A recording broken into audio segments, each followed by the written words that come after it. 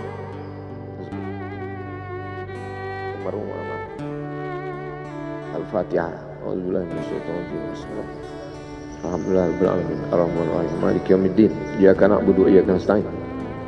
Ihdinas siratal mustaqim. Shiratal ladzina an'amta 'alaihim ghairil maghdubi 'alaihim waladdallin. Amin.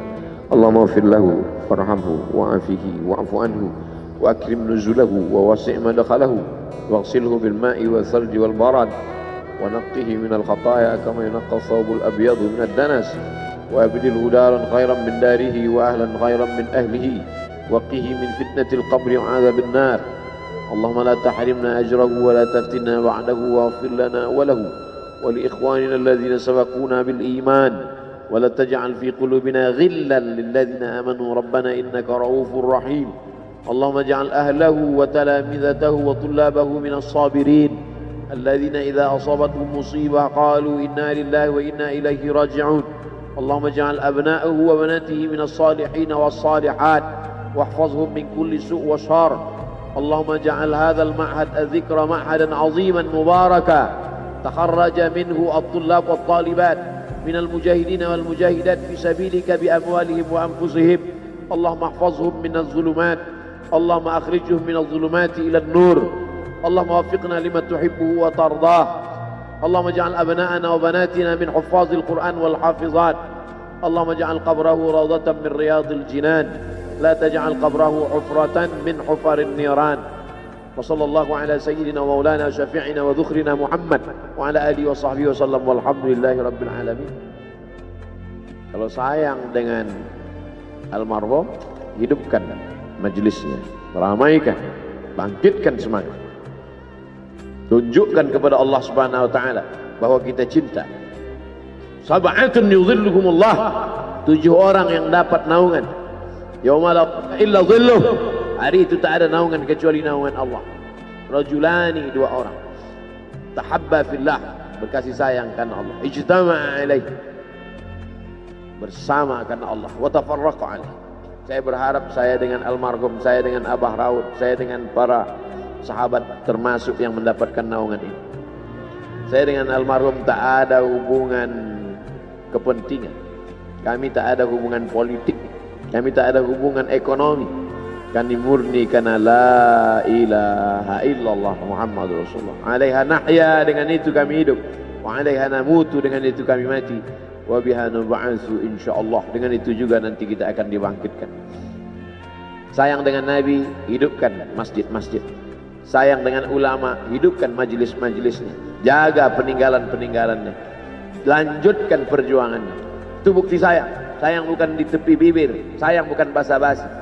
Oleh sebab itu, kita akan dituntut di hadapan Allah tentang nikmat besar ini. Mudah-mudahan kita lulus ujian dunia, ujian akhirat. Amin ya rabbal alamin. Terima kasih segala perhatian. Mohon maaf segala kesilapan dan kekhilafan. Jangan lupa salat sunat isyraq 2 rakaat. Terima kasih. Wassalamualaikum warahmatullahi wabarakatuh.